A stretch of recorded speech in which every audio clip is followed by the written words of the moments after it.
عبداللہ بن ابی جو منافقین کا سردار تھا، جس نے سب سے زیادہ میرے نبی کو تکلیف پہنچائی. اللہ کے نبی پانی پی رہے تھے، ان کے بیٹے نے کہا یا رسول اللہ تھوڑا پانی بچا دیں. ان کا بیٹے پکے مسلمان تھے. کیا کرو گے؟ کہا میرا باپ شاید پی کے مسلمان ہو جائے. ہمیں کہا لو. وہ گلاس لے کر آئے، ابا یہ پانی پی لو. کیا ہے؟ کہ اللہ کے نبی کا بچا ہوا پانی ہے، پی لے شاید تیرے اندر ایمان آ جائے. کہنے لگا جاؤ وہاں سے کسی کا پیشاب لے آؤ، میں وہ پی لوں گا، یہ نہیں پیوں گا. ہاں تم کو اتنا غصہ آیا، واپس آیا یا رسول اللہ یہ پکا منافق ہے بدبخت، مجھے اجازت دے میں اس کی گردن اڑاتا ہوں. آپ نے کہا تیرا باپ ہے، جاؤ اس کی خدمت کر. ہمارا اسلام صرف نماز روزے تک آ گیا، بس حج عمرہ نماز، حج عمرہ نماز، ذکر تلاوت بہت اعلیٰ چیز ہے. اللہ کا شکر ہے بعض ملک ایسے بیچاروں کو پتہ نہیں نماز کیا ہے. نماز تو ہمارے دین کی بنیادی عبادت ہے. من حدمہا فقد حدم الدین، جس نے نماز کو چھوڑا اس نے پورے دین کو تباہ و برباد کر دیا. من اقامہا فقد اقام الدین، جس نے نماز کو قائم کیا اس نے پورے دین کو قائم کیا. پہلا سوال تھا اسلام کیا ہے؟ اطعام الطعام وطیب الکلام، میٹھا بول. ایمان کیا ہے؟ معاف کرنا اور صبر. اب تیسرا سوال، یا رسول اللہ ای الاسلام افضل، سب سے اعلیٰ درجے کا اسلام کیا ہے؟ اللہ اکبر. کتنے اسلام کے خوبصورت اعمال ہیں، نماز، روزہ، تہجد، تبلیغ، ذکر، تلاوت، حج، عمرے، جہاد، کتنا کچھ ہے. آپ نے فرمایا من سلم المسلمون من لسانہ و یدہ، جو ہاتھ اور زبان سے کسی کو تکلیف نہ پہنچائے وہ سب سے اعلیٰ درجے کا مسلمان. سب سے اعلیٰ درجے کا اسلام کیا ہے؟ کہ ہاتھ اور زبان سے کسی کو تکلیف نہ پہنچائے. زندگی بھر میرے نبی نے کسی کو تھپڑ نہیں مارا، کسی کو زبان سے ایسا جملہ نہیں فرمایا جس سے وہ کہے جی میرا دل ٹوٹ گیا، میرا دل توڑ دے. کیونکہ زبان کا بول ایسی بلا ہے کہ نبی کے بھی جگر کے پار ہو جاتا. عبداللہ بن ابی امیہ آپ کی پھوپھی کے بیٹے ہیں، ابو سفیان بن حارث آپ کے تایا کے بیٹے ہیں، اور یہ مکہ میں آپ کی دشمنی میں زبان بہت چلاتے تھے، ہاتھ نہیں زبان، بہت گندی زبان.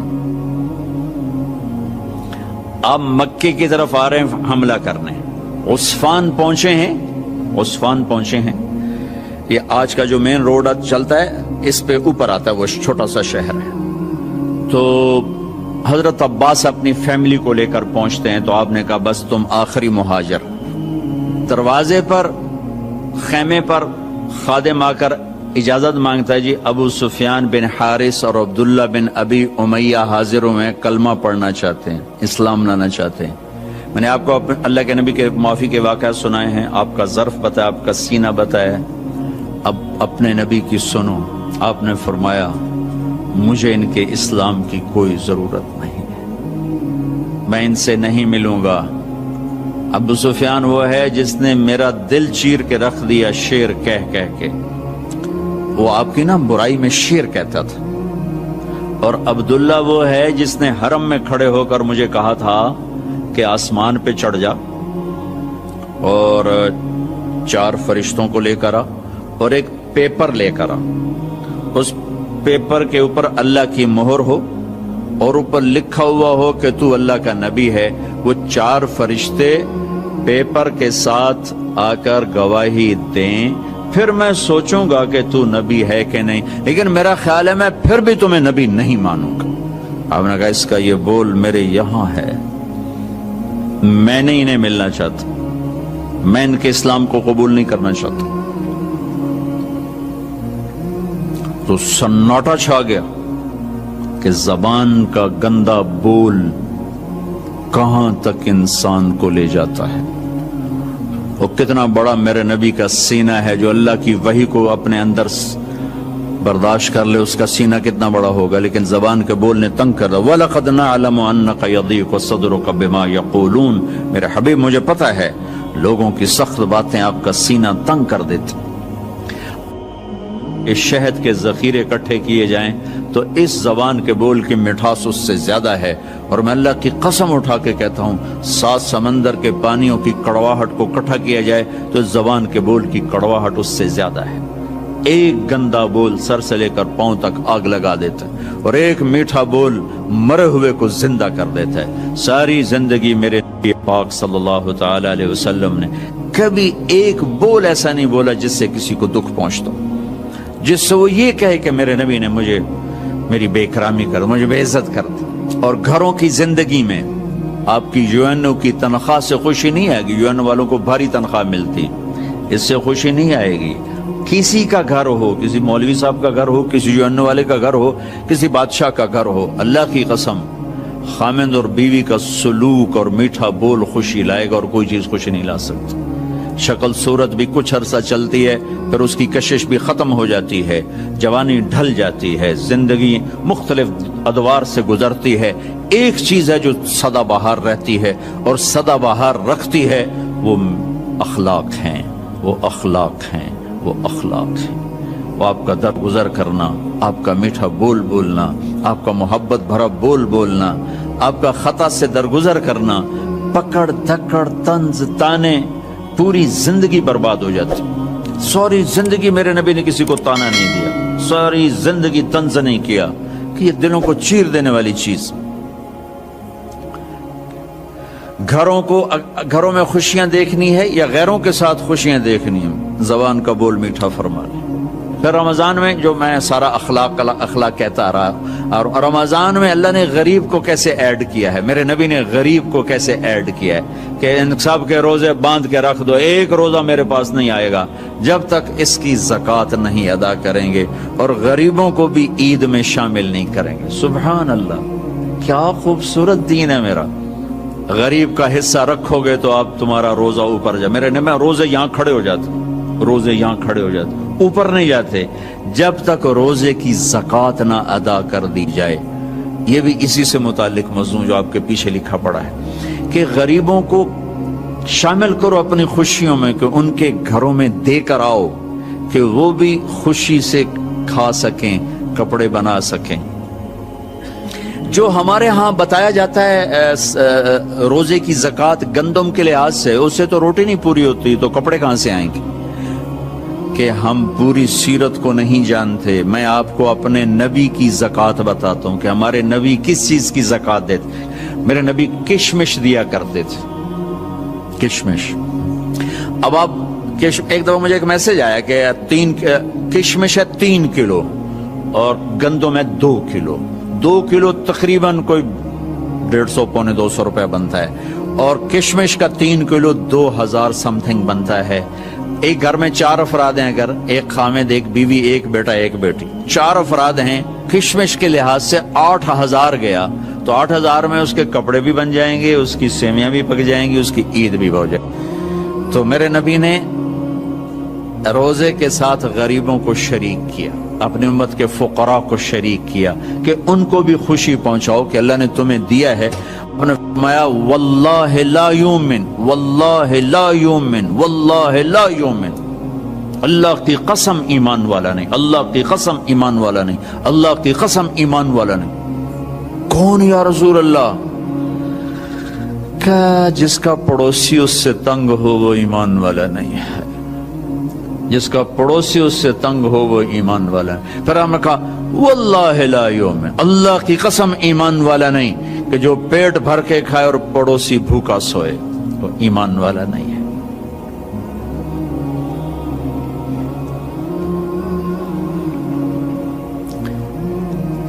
غریبوں کو شامل کیا۔ حضرت عبداللہ بن عمر کے گھر میں مہینے میں 1 دن گوشت پکتا تھا، 1 دن۔ تو ان کا ایک پڑوسی تھا یہودی، تو جب آپ کے سامنے کھانا رکھا جاتا تو پوچھتے بھائی ہمارے پڑوسی کو بھیجا؟ کہا یہ نہیں بھیجا۔ کہا پہلے اسے بھیجو، اس کے بعد میرے سامنے رکھو۔ یہودی کے لیے پہلے کھانا جاتا تھا، پھر حضرت عبداللہ بن عمر کھاتے تھے۔ تو عید کی خوشیوں میں شامل کیا غریبوں کو کہ جو مالدار لوگ ہیں وہ اپنے روزے کی زکوٰۃ ادا کریں۔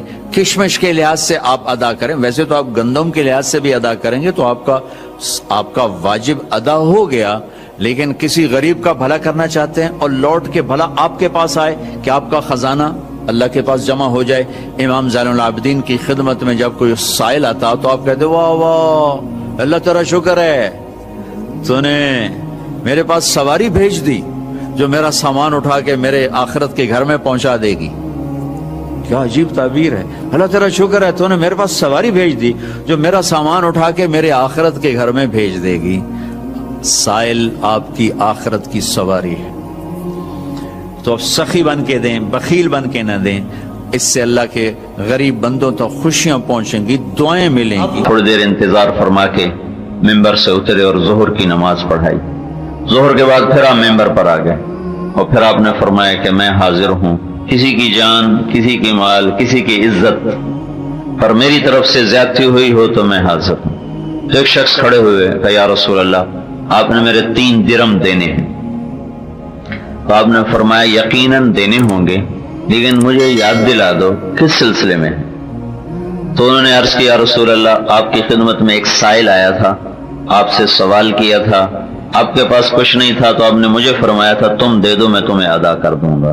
تو آپ نے فرمایا ہاں ٹھیک کہتے ہو. پھر آپ نے اپنے چچا زاد بھائی فضل بن عباس سے فرمایا کہ فضل یہ قرضہ تیرے ذمہ ہے تو ادا کرے گا. یہ 5واں دن آپ کو بتا رہا ہوں. پھر جمعرات آ گئی, جانے میں 4 دن باقی رہ گئے. جمعہ, ہفتہ, اتوار, پیر کو جانا تھا. تو جمعرات کو آپ نے عشاء کی نماز کی تیاری فرمائی, وضو کا پانی منگوایا اور بے ہوش ہو گئے. تکلیف اتنی تھی ہوش نہیں رہا. پھر آپ ہوش میں آیا تھا, لوگوں نے نماز پڑھ لی, کہا جی نہیں انتظار میں. پھر آپ وضو کے لیے اٹھے, پھر بے ہوش ہو گئے. پھر تھوڑی دیر بعد آپ کو ہوش آیا تو آپ نے فرمایا کیا لوگوں نے نماز پڑھ لی؟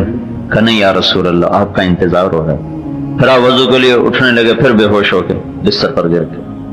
پھر آپ کو تیسری دفعہ پھر آپ ہوش میں آئے, کہا کیا لوگوں نے نماز پڑھ لی؟ کہا نہیں یا رسول اللہ آپ کے انتظار میں ہیں.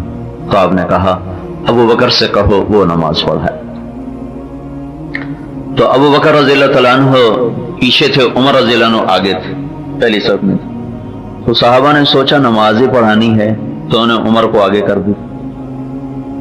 جب عمر کی تکبیر سنائی دی تو اللہ کے نبی اس بیماری میں ایک دم تیزی سے اٹھے اور دروازے پر آ کر رکھا عمر کو پیچھے کیا جائے, ابو بکر کو آگے کیا جائے.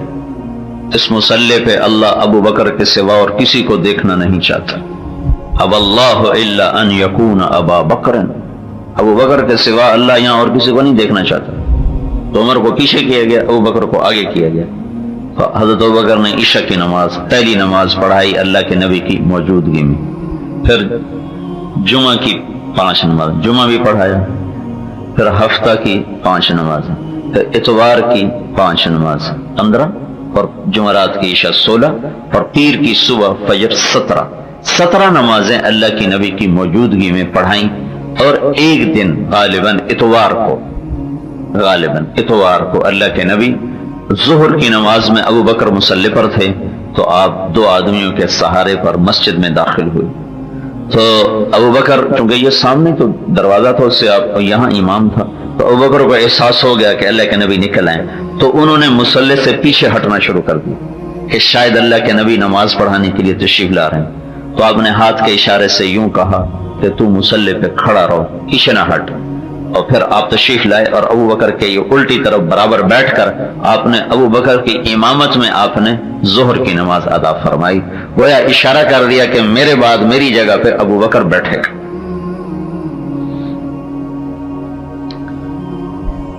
آپ نے صراحتاً کیوں نہیں کہا کہ میرے بعد ابو بکر خلیفہ ہو؟ اشارے سارے کر دیے, صراحتاً نہیں کہا.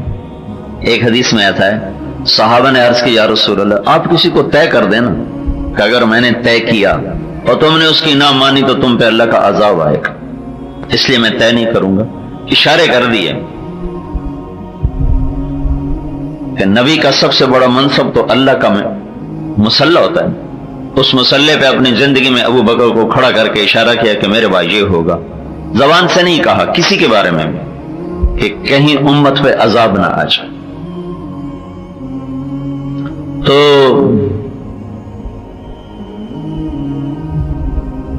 ہفتے کا دن تھا, جبریل آئے کہ یا رسول اللہ مجھے اللہ نے بھیجا ہے کہ میں آپ کا حال پوچھ کے آؤں، آپ کا کیا حال؟